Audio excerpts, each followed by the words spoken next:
जी। और मैं थोड़ा और पढ़ दूं एफआईआर से, और क्या क्या हुआ। ये तो कहा गया कि पुलिस टीम को आग लगा दो, उनको जान से मार दो। उसके बाद एफआईआर में लिखा है, उपरोक्त नामों के साथ अनगिनत लोग मुझ उप निरीक्षक की सरकारी पिस्टल को छीनने लगे। इस पर मैंने पिस्टल को मजबूती से पकड़ लिया, परंतु पिस्टल की मैगजीन को इन लोगों ने निकालकर छीनकर लूटकर जबरदस्ती ले गए। मैगजीन में 10 राउंड 9mm के कारतूस थे तथा महोदय के हमराही आरक्षी कपिल कुमार द्वारा भीड़ को तितर बितर करने के लिए टियर गन से अश्रु गैस का फायर किया गया। तभी कुछ उपद्रवी आरक्षी के कंधे पर टंगा टियर स्मोक के 2 बैग, जिनमें 29 टियर स्मोक सेल थे, लूट कर ले गए। इस तरीके की हालत वहां पर हो गई थी सर। और जब एक्शन हुआ तो यह कहा जा रहा है कि यह सरकार की प्रायोजित हत्या की गई है। इस पूरे मुद्दे को अब भुनाने की कोशिश में आप लोगों को और नहीं भड़का रहे हैं, और सब संविधान की ओट में। फराज साहब। पद्मजा जी, अब मुझे उम्मीद है कि मुझे अनइंटरप्टेड टाइम दिया जाएगा। मनीष शुक्ला जी ने अभी मुझे क्या क्या कह डाला, लेकिन मैंने एक शब्द उनके बीच में नहीं बोला। जब डिबेट होती है, मैं बीच में बोल रहा था, मनीष जी आकर के मैंने कुछ नहीं कहा। चलिए खैर, कोई बात नहीं। मैंने तो मान लिया, आपने कहा कि मैंने बहुत आप जैसे लोगों को देखा, मैंने मान लिया कि आप अपराधी हो। मैंने मान लिया, मैं डर गया आपसे भाई फराज जी। आपके मानने से कुछ नहीं होता है। खैर चलिए, छोड़िए। मैं डर गया आपसे। आपने समाजवादी पार्टी के लोगों से डरना चाहिए। फराज किदवई का वक्त है, फराज किदवई का वक्त है। चाहिए। 15 राउंड 12 बोर कारतूस को उपद्रवी जबरदस्ती मार पीट कर लूट कर ले गए। पद्मजा जी, अब सुन लिया? अरे सब पूरा सुन लिया पद्मजा जी। यहाँ पर अब 3 बातों का मुझे जवाब देना है। पहली बात एफआईआर का। आपने मुझसे एफआईआर के बारे में पूछा। क्या आप उस एफआईआर को सही मानती हैं कि जब एक पत्रकार जौनपुर में एक मिड डे मील में नमक रोटी दी जा रही थी, उसको उसने उजागर किया, तो उसके ऊपर सेडेशन चार्जेस लगा करके बुक कर दिया गया, तो क्या वो अपराधी था? आप हाँ ना में जवाब दीजिए। वो पत्रकार था, उसने सही बात की थी, लेकिन उसके ऊपर इस सरकार ने एफआईआर लगा करके बुक कर दिया। क्या वो पत्रकार सीसीटीवी फुटेज में देखा गया था अपने मुंह पर रुमाल बांध करके पत्थर मारता हुआ?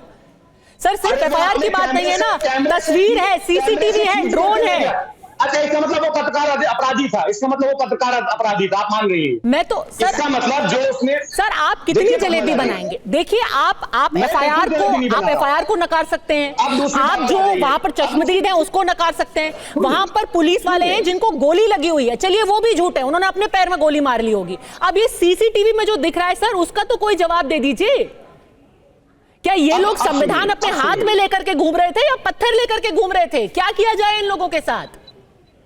पद्मजा जी, मुझे आपसे शिकायत ये है कि आप मुझे अनइंटरप्रेटेड समय नहीं दे रही। देखिए, अब दूसरी बात पे आ जाइए। आपने अब ठीक काम किया कि नाजिया जी के नाम के आगे वकील हटा करके उनके आगे बीजेपी समर्थक लिखा, लेकिन since she is a lawyer, तो मैं एक बात पूछना चाहता हूं कि जो अयोध्या जजमेंट आया था 5 जजों की बेंच का, उसके पैराग्राफ 997 में 3 लाइनें लिखी हुई है, वो मैं पढ़ के सुना देता हूं आपको, जो आप बोल रही थी ना। सर आप फिर प्लेसेस ऑफ वर्शिप एक्ट में चले जाएंगे।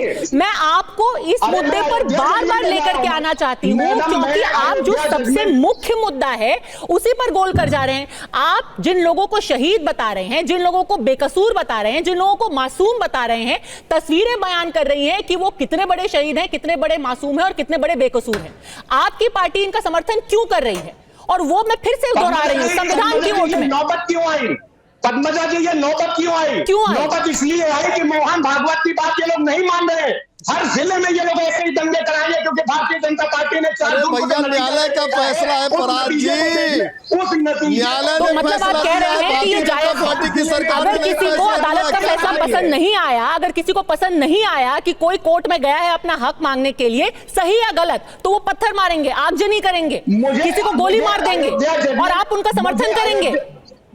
पद्मजा जी, मुझे अयोध्या जजमेंट पसंद आया है, उसकी 4 लाइनें आप मुझे पढ़ने नहीं चाहिए।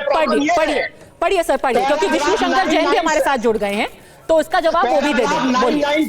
पैराग्राफ 997 अयोध्या जजमेंट की 4 लाइनें पढ़ने दीजिए मुझे। उसमें लिखा हुआ है कि this court can not entertain claims that stem from the actions of the Mughal rulers against Hindu places of worship in a court of law today for any person who seeks solace or recourse against the actions of any number of the ancient rulers, the law is not the answer. इसका हिंदी में translation कर दीजिएगा अपने दर्शकों के लिए, सबके समझ में आ जाएगा।